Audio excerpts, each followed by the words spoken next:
قرآن کی ایک آیت میں نے پڑھی، اللہ فرماتا ہے وَأَمَّا مَنْ خَافَ مَقَامَ رَبِّهِ وَنَهَى النَّفْسَ عَنِ الْهَوَىٰ، اور وہ شخص جو اپنے رب کے حضور کھڑے ہونے سے خوف کیا، ڈر گیا، وَنَهَى النَّفْسَ عَنِ الْهَوَىٰ، اور خواہشات نفسانی کے خلاف کیا، نفس کچھ اور چاہ رہا تھا، تم اس کی طرف نہ جا کر اللہ کے حضور کھڑے ہونے کا تمہارے دل میں احساس پیدا ہوا، خوف آ گیا، اس کا اجر جانتے ہو کیا ہے؟ قرآن کہتا ہے فَإِنَّ الْجَنَّةَ هِيَ الْمَأْوَىٰ، تو ایسے آدمی کا ٹھکانہ تو جنت ہی ہے، اس کا ٹھکانہ سیدھے جنت ہے۔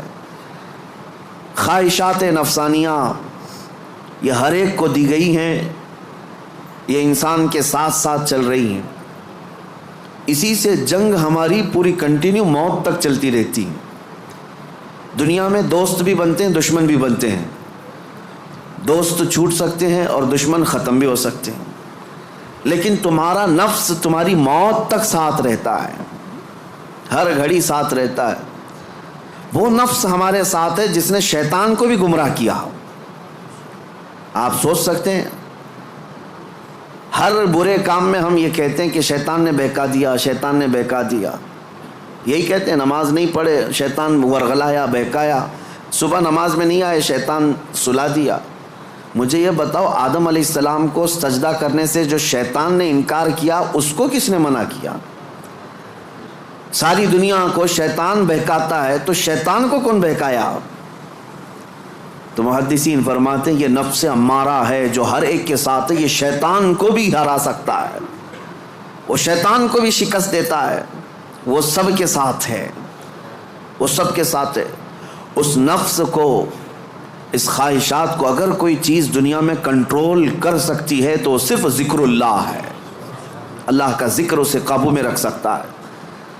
باقی اس قدر خطرناک ہے خواہشات نفسانیہ کہ بعض لوگ یہ سمجھتے ہیں کہ جوانی ختم ہونے کے بعد بڑھاپے میں کوئی خواہش نہیں ہوتی، بلکہ بہت سارے بوڑھوں کو زنا کرتے ہوئے دیکھا گیا، اور میرے آقا صلی اللہ علیہ وسلم فرماتے ہیں روئے زمین کے سب سے بدترین لوگ ہوں گے وہ جن کی طرف قیامت کے دن اللہ نظر بھی نہیں فرمائے گا۔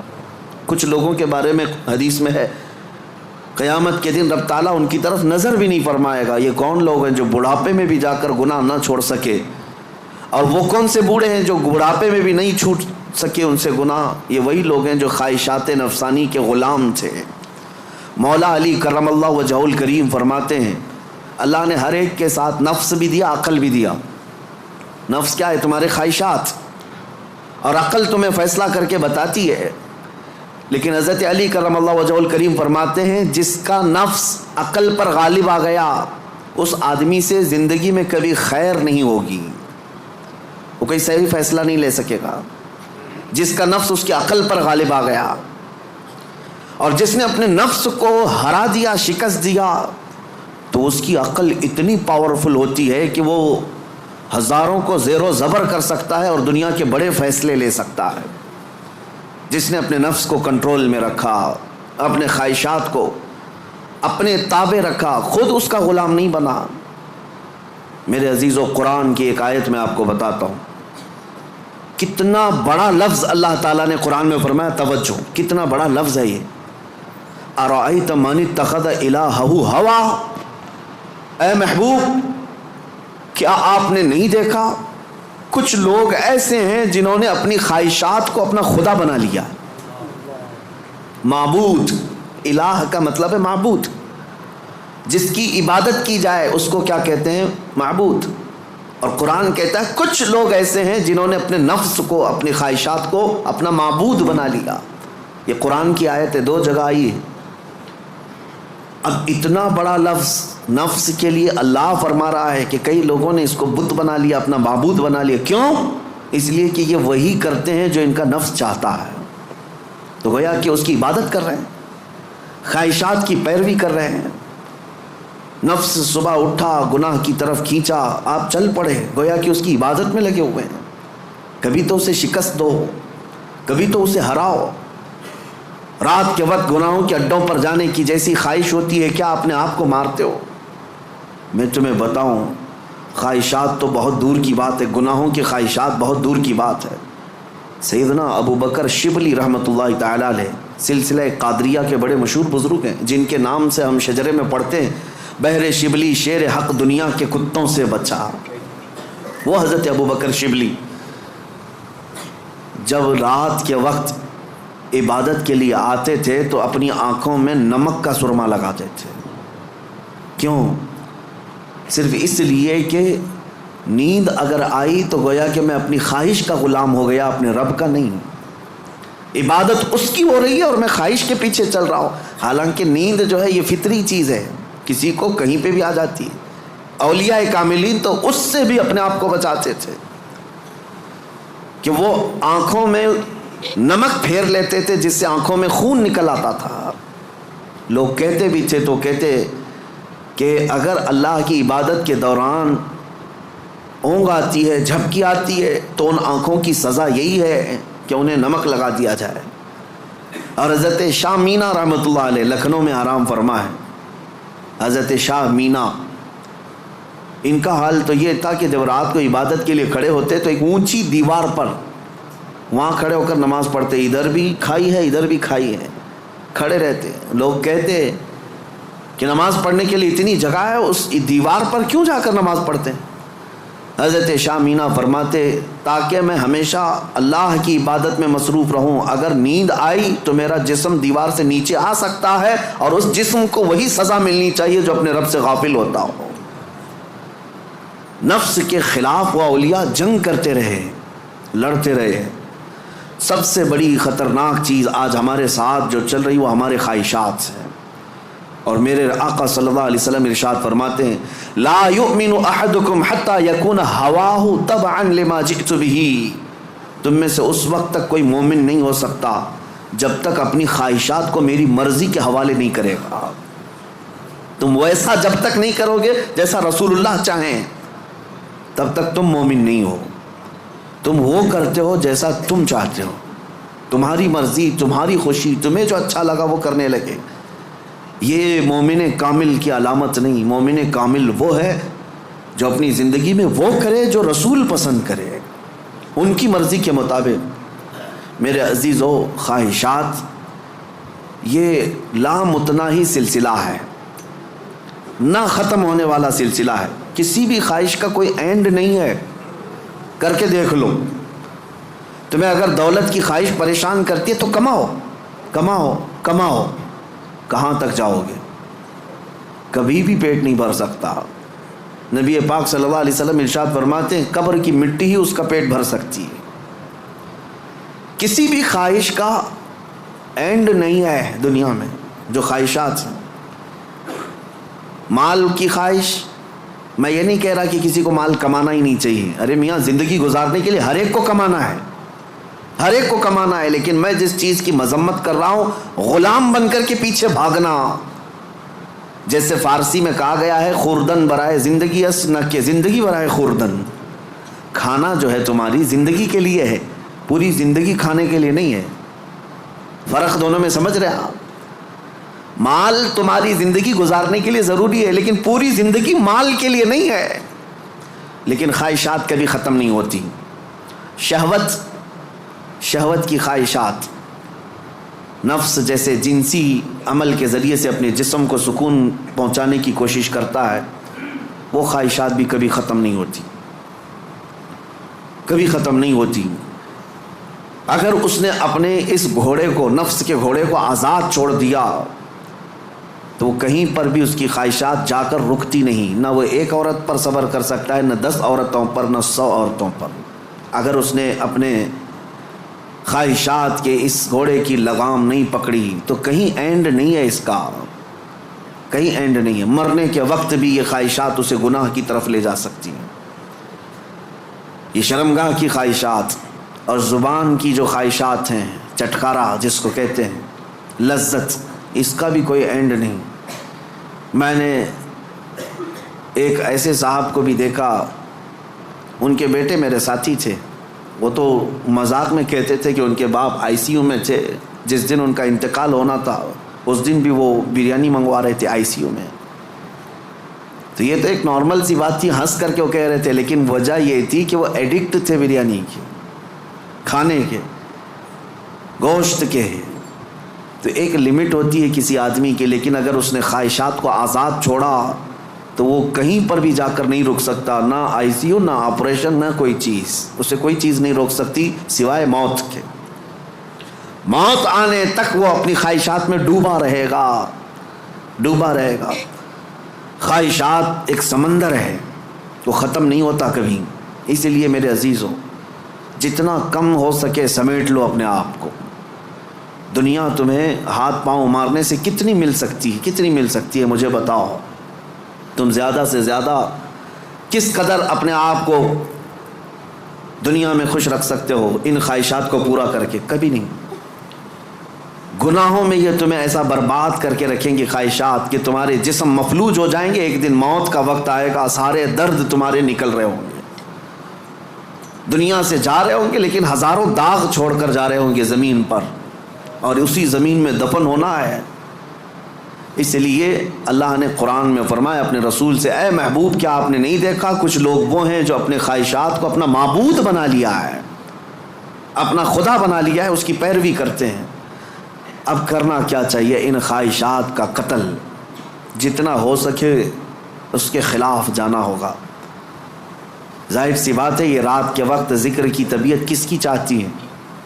وہ لوگ جن پر اللہ فضل فرمائے، ورنہ اکثر کا جسم آرام چاہتا ہے، دنیا کی طرف جسم کھینچتا ہے، لیکن تم نے اس کو ٹھکرایا اور اللہ کے ذکر کو اپنایا، یہ آپ نے اپنے خواہشات کے خلاف کیا ہے۔ اس کے اجر میں کیا ہے؟ سیدھے قرآن کہتا ہے جنت اس کا ٹھکانہ ہے، جنت اس کا ٹھکانہ ہے۔ حضور پاک صلی اللہ تعالیٰ علیہ وسلم فرماتے ہیں، جانتے ہو اپنے صحابہ سے اللہ کو سب سے زیادہ پسندیدہ چیزیں کیا ہیں؟ اللہ سب سے زیادہ کیا چیز پسند کرتا ہے بندوں میں؟ اس میں حدیث پاک میں ہے ننگوں کو کپڑا پہنانا، بھوکوں کو کھانا کھلانا، یہ اللہ کو بہت پسند ہے۔ لیکن ایک اور چیز ہے، رب تعالیٰ فرماتا ہے جب دنیا سو رہی ہو اور تم کھڑے ہو جاؤ اللہ کی بارگاہ میں، یہ اس کو اتنا پسند ہے رب تبارک و تعالیٰ کو، سارے عمل میں ساری اداؤں میں اسے پسند ہے۔ کیوں؟ خالص بندہ رب کے لیے کھڑا ہوا ہے، ساری خواہشات کو چھوڑ کر کے، خواہشات کو چھوڑ کر۔ اب آؤ جن لوگوں نے خواہشات کی پیروی کی ان کی ایک چھوٹی چند مثالیں میں آپ کے سامنے رکھتا ہوں۔ ایسی ہلاکت کہ سب کچھ ختم ہو جاتا ہے۔ میرے عزیزو، سلطان الاولیاء سیدنا غوث اعظم جیلانی بغدادی رضی اللہ تعالیٰ عنہ ارشاد فرماتے ہیں، جس شخص کو اپنی خواہشات پر قابو نہیں، اس کا نفس اسے کفر تک لے جا سکتا ہے، اس کا نفس اسے شرک تک لے جا سکتا ہے اور اسے کافر بنا کر دنیا سے لے جائے گا۔ ایسے حالات بھی ہم نے دیکھے، خواہشات نے انسان کو کافر بھی بنا دیا، کبھی مال کی خواہش، کبھی عورت کی خواہش، کبھی کسی اور چیز کی خواہش۔ اللہ اکبر، وہ صحابہ کیسے تھے جنہوں نے اپنی ساری خواہشات کو میرے مصطفیٰ کی مرضی پر قربان کر دیا تھا، ہر چیز کو قربان کیا تھا، ہر چیز کو قربان کیا۔ آؤ میں تمہیں وہ بات بتا دوں جو سیدنا ابراہیم علیہ الصلوۃ والتسلیم کے متعلق قرآن میں آیا ہے۔ وَإِذْ قَالَ إِبْرَاهِيمُ رَبِّ أَرِنِي كَيْفَ تُحْيِي الْمَوْتَىٰ قَالَ أَوَلَمْ تُؤْمِنْ قَالَ بَلَىٰ وَلَٰكِنْ لِيَطْمَئِنَّ قَلْبِي قَالَ فَخُذْ أَرْبَعَةً مِّنَ الطَّيْرِ فَاصْرُهُنَّ إِلَيْكَ ثُمَّ اجْعَلْ عَلَىٰ كُلِّ جَبَلٍ مِّنْهُنَّ جُزْءًا ثُمَّ ادْعُهُنَّ يَأْتِينَكَ سَعْيًا۔ قرآن کہتا ہے ابراہیم علیہ السلام نے ایک بار اللہ کی بارگاہ میں ذکر کیا کہ مولا تو مرے ہوئے لوگوں کو دوبارہ کیسے زندہ کرتا ہے؟ اللہ نے پوچھا کیا ابراہیم تمہیں اس بات پر یقین نہیں ہے؟ عرض کیا مولا یقین ہے لیکن آنکھوں سے دیکھنا چاہتا ہوں، تو مردے زندہ کیسے کرتا ہے؟ رب تعالیٰ نے فرمایا 4 پرندے لے لو، ان کو ذبح کرو، ان کا گوشت پورا قیمہ بنا کر مکس کر لو، اور 4 پہاڑوں پر تھوڑا تھوڑا سب کا گوشت رکھ کر کے آؤ، اور پھر ان پرندوں کے نام لے کر پکارو، وہ اڑتے ہوئے آئیں گے۔ حضرت ابراہیم علیہ السلام نے 4 پرندے لیے، ایک کوا، ایک مرغا، ایک کبوتر اور ایک مور۔ ان 4 پرندوں کا ذکر ہے، کوا، کبوتر، مرغا، مور۔ یہ 4 پرندے ذبح کیے، سب کا گوشت مکس کیا اور 4 پہاڑوں پر رکھ کر آئے اپنی جگہ پر۔ ان کی سب کی منڈیاں ان کے پاس تھیں، سر ان کے پاس تھے۔ پکارا ان پرندوں کا نام لے کر، ہوا میں وہ قیمہ اڑتا گیا، اپنے اپنے جسم سے ملتا گیا اور آ کر اپنے اپنے سر سے جڑ کر پورا پرندہ بنا۔ قرآن پاک میں یہ ہے واقعہ. سبع سنابل شریف میں میر عبد الواحد بلگرامی رحمۃ اللہ علیہ اس واقعے کو لکھ کر کے اب ارشاد فرماتے ہیں کیا کبھی تم نے یہ سوچا کہ ابراہیم علیہ السلام نے وہ 4 پرندے کیوں لیے؟ کون سے؟ کوا، کبوتر، مرغا، مور. یہی 4 پرندے کیوں لیے؟ انہی کو ذبح کیوں کیا؟ اور رب تعالیٰ کی قدرت کا مشاہدہ کرنا تھا. مری ہوئی چیز کو زندہ دیکھنا، آنکھوں سے مشاہدہ کرنا یہ معمولی چیز تو نہیں ہے. اللہ کی قدرت کو دیکھنا ہے اپنی آنکھوں سے. یہ دیکھنے کے لیے کیا کیا ابراہیم علیہ السلام نے؟ 4 چیزوں کو ذبح کیا، اور وہ 4 خاص پرندے ہیں. تو حضرت عبد الواحد بلگرامی فرماتے ہیں چاروں پرندوں کی 4 خصوصیت ہے. چاروں پرندوں کی 4 خصوصیت. کوا، اس کی خصوصیت لالچ ہے. کوا لالچی بہت ہے، اس کا پیٹ کبھی بھرتا نہیں، کبھی پیٹ نہیں بھرتا، اس کے اندر لالچ زیادہ ہے. اور مرغا، مرغے کے اندر شہوت زیادہ ہے، مادہ کے لیے، اپنی عورتوں کے لیے شہوت بہت زیادہ ہے مرغے کے اندر.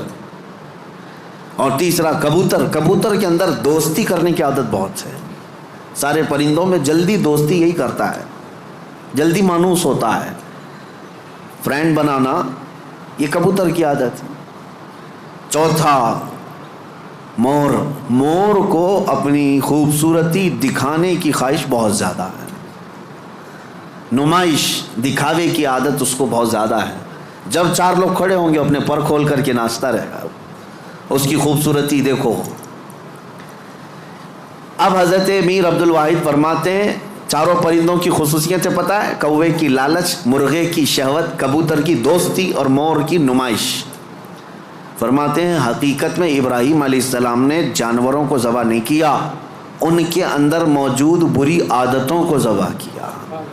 ابراہیم علیہ السلام نے کوے کو نہیں لالچ کو ذبح کیا، مرغے کو نہیں شہوت کو ذبح کیا، کبوتر کو نہیں بلکہ ایرے غیرے کی دوستی کو ذبح کیا، مور کو نہیں دکھاوے کو ذبح کیا.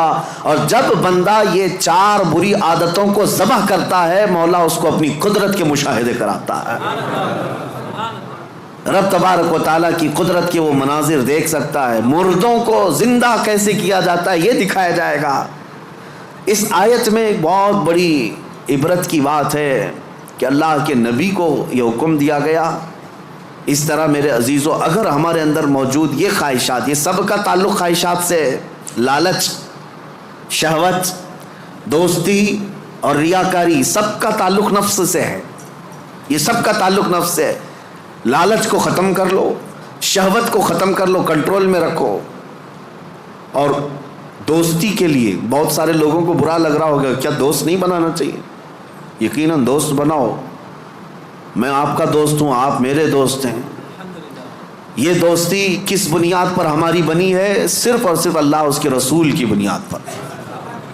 جو دوستی اس بنیاد پر بنی ہو وہ دوستی جنت تک لے جائے گی، اور جو دوستی صرف حرام کاریوں کی بنیاد پر بنی ہے قیامت کے دن کچھ لوگ تو بیچارے یوں ہی جا رہے ہوں گے دوزخ میں.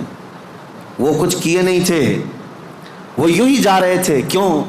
قرآن کہتا ہے وہ چلا رہے ہوں گے یا ویلتا لیتنی لم اتخذ فلانا خلیلا، اے کاش میں فلاں کو دوست نہیں بنایا ہوتا تو اچھا ہوتا، اس نے گناہ کیا، پکڑ میری بھی ہو رہی ہے، پولیس چھاپا مارتی ہے، اور جو گناہوں میں ملوث ہے یا غیر قانونی کاموں میں ملوث ہے اس کو تو دھر دبوچتی تو ہے ہی ہے، لیکن پھر کنیکشن دیکھتی ہے کس کے ساتھ، یہ کس کے کانٹیکٹ میں تھا، پھر ٹریک کیا جاتا ہے، کہاں ٹریک کر کے اٹھاتے رہتے ہیں. ابھی ہمارے علاقے میں 6 مہینے پہلے کچھ وائلیشن ہوا تھا جس میں پکڑتے 150 تک کو لے کے گئے، صرف اس لیے کہ مین آروپی جو کام کیا تھا اس کو انہوں نے موبائل میں ادھر ادھر فارورڈ کیا تھا یا صرف دیکھ کر کے اپنے پاس محفوظ کیا تھا. گناہ میں برابر کے شریک دنیا میں سمجھے جا رہے ہیں. تو دوستی میرے عزیزو یہ خواہشات پر اگر ہے تو یہ جہنم میں لے جانے والی ہے. اور ریاکاری یہ بھی بہت خطرناک چیز ہے. جس نے ریا کیا، دکھاوے کے لیے کوئی بھی کام کیا، قیامت کے دن سب اس کے منہ پر مار دیا جائے گا. اب آؤ خلاصہ میں آپ کو بتاؤں خواہشات کو اگر کنٹرول پر نہ رکھا گیا تو سنو، 2 روایتیں میں آپ کو بتاتا ہوں. اگر انسان اپنے خواہشات کو کنٹرول میں نہ کیا تو وہ جانور سے زیادہ ذلیل ہوتا ہے. یہاں تک کہ بزرگوں نے لکھا ہے کہ وہ اپنی ماں سے زنا کر سکتا ہے اور بیٹی سے بھی زنا کر سکتا ہے اگر اس نے خواہشات کو اپنے قابو میں نہیں رکھا. وہ سب کچھ کر سکتا ہے اور ہوا ہے دنیا میں اور ہو بھی رہا ہے. یہ ہمارے لیے حیرت کی بات ہے، تعجب کی بات ہے، اس لیے کہ ڈر لگتا ہے. لیکن بے شمار ایسے معاملات موجود ہیں میاں، یہ تو ہم معاذ اللہ نعوذ باللہ پڑھ رہے ہیں اس بری خبر کو سن کر. تمہیں حیرت ہوگی، کچھ ایسے لوگ ہیں جو کورٹ میں آئے ہیں بھائی بہن شادی کرنے کے لیے، اجازت مانگنے کے لیے، سگے بھائی اور بہن. اور اتنا ہی نہیں بلکہ عرب ممالک میں خود ہو کر کے آیا، کئی گھروں کے اندر یہ بے حیائیاں موجود ہیں. بہنوں کو محفوظ رکھنے کے لیے بھائیوں سے دور کیا جا رہا ہے. کیوں؟ خواہشات پر کنٹرول نہیں، انہیں ڈر ہے اپنے سگے بھائی سے. اسی کی ماں سے پیدا ہوا بھائی، اس سے خاتون ڈرتی ہے. یہ ان علاقوں میں نے دیکھا ہے، ان علاقوں میں، اگر میری بات غلط ہو تو مجھے بتانا. عرب ممالک کی بات میں کر رہا ہوں. کئی گھروں میں خواتین اپنے سگے بھائیوں سے ڈر کر کے رہتی ہیں کہ وہ اکیلا پائیں تو ہماری عزت کے ساتھ کچھ بھی کر سکتا ہے. اللہ کی پناہ. یہ کب ہوتا ہے؟ جب خواہشات کے گھوڑے کو آزاد کر دیا جائے. یہ کبھی قابو میں نہیں آئے گا، یہ کبھی قابو میں نہیں آئے گا. اس کو قابو میں کرنے کے لیے دنیا کی طاقتیں، کوئی انجیکشن اور ٹیبلٹ نہیں، اس کو صرف اور صرف اللہ کا ذکر کنٹرول میں لا سکتا ہے، قابو میں لا سکتا ہے. جب تم اللہ کے ذکر میں شامل ہو جاؤ یا خود سے کرو، نفس اپنے خواہشات سے باہر نکلتا ہے اور تمہارے دل کے اندر ایک قرار اور سکون آتا ہے. تم توبہ بار بار کرتے رہو گے اور اس سب سے نکلنے کی بار بار خواہش کرتے رہو گے. اور اس کو چھوڑ دو، دیکھو کتنے خواہشات جنم لیتے ہیں، کتنے خواہشات جنم لیتے ہیں. اسی لیے نبی پاک صلی اللہ تعالیٰ علیہ وسلم نے ارشاد فرمایا، خواہشات انسان کو کہاں لے جاتی ہیں. شاید ایک 7-8 سال پہلے کی بات ہے. مہاراشٹر کا ایک علاقہ ہے، ایک شہر ہے، بڑا مشہور شہر ہے. اب چونکہ مجھے کچھ بھی بولنا مشکل ہے، ساری چیزیں وائرل ہوتی ہیں. کوئی بھی اس جگہ کے لوگ اس کو غلط انداز میں نہ محسوس کریں. پہلے میں ہر چیز آپ کے سامنے ظاہر کرتا بولتا تھا. ایک شہر ہے، میں نے باضابطہ وہاں کی رپورٹ دیکھی تھی، آج بھی میرے ذہن میں وہ گونجتی ہے. 4 عورتیں، مسلمان عورتیں تھیں، قبرستان میں رات کے وقت جایا کرتی تھی. یہ بات تو لوگوں کو معلوم ہونے لگی. بعد میں کچھ لوگوں نے ان کا پیچھا کیا کہ آخر یہ کیوں جا رہی ہیں. تو ایک دن کچھ لوگوں نے جا کر کے دیکھا تو قبر کو کھود کر کے اس کے اندر اترتی ہیں اور پورے کپڑے اتارتی ہیں، ننگی ہو کر اپنا پخانہ ایک دوسرے کا کھاتی ہیں. نعوذ باللہ من ذالک. یہ کتنا گھناؤنا عمل ہے، بولنے میں 1000 بار شرم آئے. کیوں؟ یہ پکڑا گیا اور پوچھا گیا آخر کوئی جانور بھی تو نہیں کرتا ایسا. تو پکڑ کر کے تفتیش کرنے کے بعد پتہ چلا کہ ان کی خواہش تھی کہ وہ سفلی عمل پر قبضہ حاصل کر لے. سفلی عمل پر، جادو پر کنٹرول حاصل کرنے کے لیے وہ چاہتی ہیں کہ یہ عمل کیا جائے. ان کو کسی بابا نے بتایا جتنا یہ گندا عمل کرو گے اتنا تم پاورفل جادوگر بن سکتے ہو. یہ خواہشات ہیں، یہ خواہشات ہیں. تم صرف اور صرف لوگوں میں اپنا تھوڑا سا رتبہ بڑھانے کے لیے سحر، سفلی اور جادو کے طریقے کو اپنانے کی کوشش کرتے رہے اور وہ حاصل کرنے کے لیے کتنا گرے. اور ممبئی شہر کا ایک محلہ ہے، یہاں پر بھی یہ خبر میرے پاس جو آئی اس کے افراد آج بھی موجود ہیں. یہ خواہشات ہیں. ایک بابا کو سفلی عمل کے اندر مہارت حاصل کرنے کے لیے روزانہ بستر پر خنزیر کو ساتھ سلانا پڑتا ہے. یہ اس سے بڑا عذاب کیا ہے جو دنیا میں تو خود جھیل رہا ہے. لیکن میں اس کا دوسرا رخ یہ بتاتا ہوں کہ اگر خواہشات پر کنٹرول نہیں تو انسان جانور سے زیادہ ذلیل ہوتا ہے، بہت گرتا ہے. ایسے بھیانک کام اس سے صادر ہوتے ہیں جو ہمارے وہم و گمان میں بھی نہیں آتے، سوچ میں بھی نہیں آتے. یہ نفس کا گھوڑا بہت تیز دوڑتا ہے. اس کو عقل پر غالب آنے نہ دینا کبھی، ان خواہشات کو اپنے دل پر یا اپنی عقل پر غالب آنے ہرگز نہ دینا، ورنہ اتنے بھیانک کام یہ کروا جاتا ہے۔ اللہ اکبر، اللہ اکبر۔ مدینہ طیبہ کے متعلق امام غزالی رحمۃ اللہ علیہ نے لکھا ہے کہ ایک شخص ایسا تھا جو لوگوں کے دفن ہونے کے بعد قبر کھود کر کے ان کے کفن چراتا تھا اور پھر اس کو بازار میں بیچتا تھا، لیکن ایک بار اس نے ایک خاتون کے قبر کو کھودا اور کفن چرایا، اس کی نیت خراب ہوئی، مردے کے ساتھ اس نے بدکاری کیا، نعوذ باللہ من ذالک۔ میں یہ باتیں کیوں کہہ رہا ہوں؟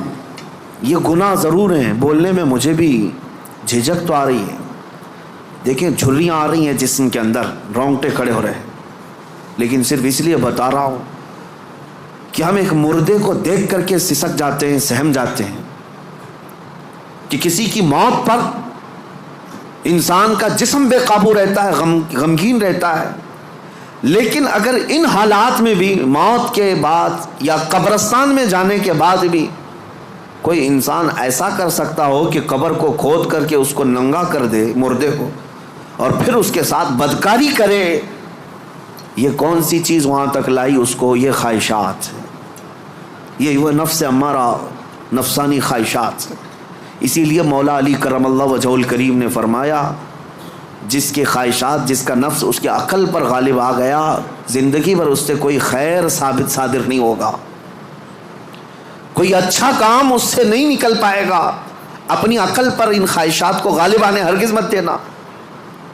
ہم نے دیکھا ہے یہ تمام معاملات تجربے کے طور پر، میں آج آپ کے سامنے یہ ذکر کر رہا ہوں کیونکہ آج علاج کا دن ہے، آج علاج کا دن ہے۔ ہمارے جو زخم لگے ہوئے ہیں ایک بار رحمان کو پکارو، وہ سب زخم بھر جائیں گے۔ آج کی یہ مجلس علاج کی مجلس ہے کہ تم اللہ رب العزت کو آج پکارو گے تمہارے زخم بھر جائیں گے۔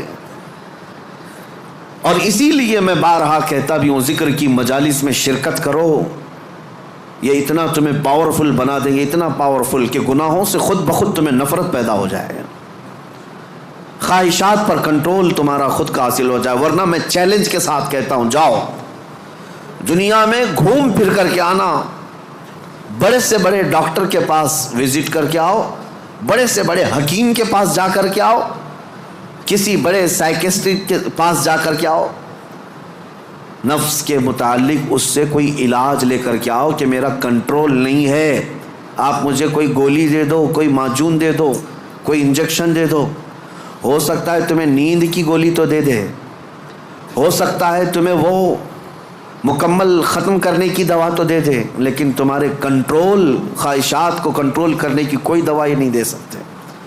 اس کا کنٹرولنگ پاور جس نے پیدا کیا وہی دے سکتا ہے۔ اسی لیے میں آپ کو بتاؤں، اب تم اپنے نفس کے کنٹرول کے لیے کس سے مدد مانگو گے؟ کس سے مدد مانگو گے؟ سنو توجہ سے،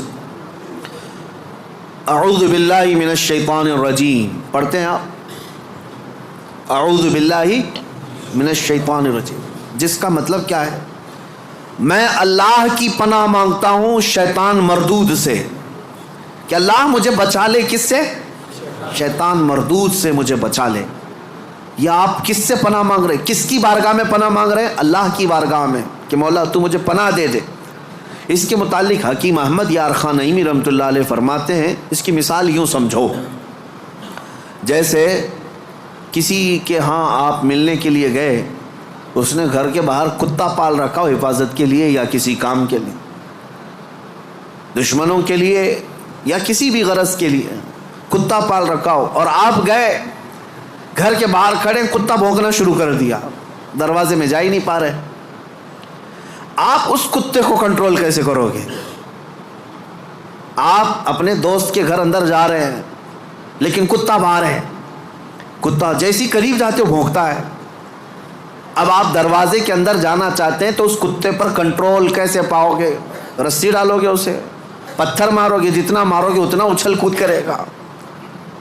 اس کا سیدھا سا طریقہ یہ ہے، جس کا کتا ہے اسے بلاؤ۔ حکیم احمد یار خان نعیمی رحمۃ اللہ علیہ فرماتے اسی کو پکارو، بھائی ذرا باہر تو آ جاؤ، اور وہ جب آئے گا مالک کو کتا اچھی طرح پہچانتا ہے، وہ اس کو کنٹرول میں کر دے گا، اس کو تھوڑا سا اپنی آواز میں ہٹا دے، سائڈ میں کتا ہٹ جائے گا، دروازہ کھلا ہے آ جاؤ، دوست اپنے دوست سے ملاقات کر لے گا، لیکن اس بیچ والے کتے کے کنٹرولنگ کے لیے کتے کے مالک کو ہی پکارنا ہوگا۔ اسی لیے حکیم احمد یار خان نعیمی رحمۃ اللہ علیہ فرماتے ہیں نفس ایک کتا ہے جو تمہیں تمہارے رب کے دروازے پر جانے سے پہلے بھونکتا ہے، دروازے میں کھڑا ہو جاتا ہے، نہیں جانا مسجد، نہیں جانا اس ذکر پر، نہیں جانا ان محافل میں۔ اس کتے پر کنٹرولنگ کیسے حاصل ہوگا؟ فرمایا گیا اسی لیے تم اس کتے کے مالک رب ذوالجلال کو ہی پکارو، پیدا تو اسی نے کیا ہے، رب تبارک و تعالیٰ نے پیدا کیا ہے اور وہی تمہیں اس پر قبضہ بھی دے گا۔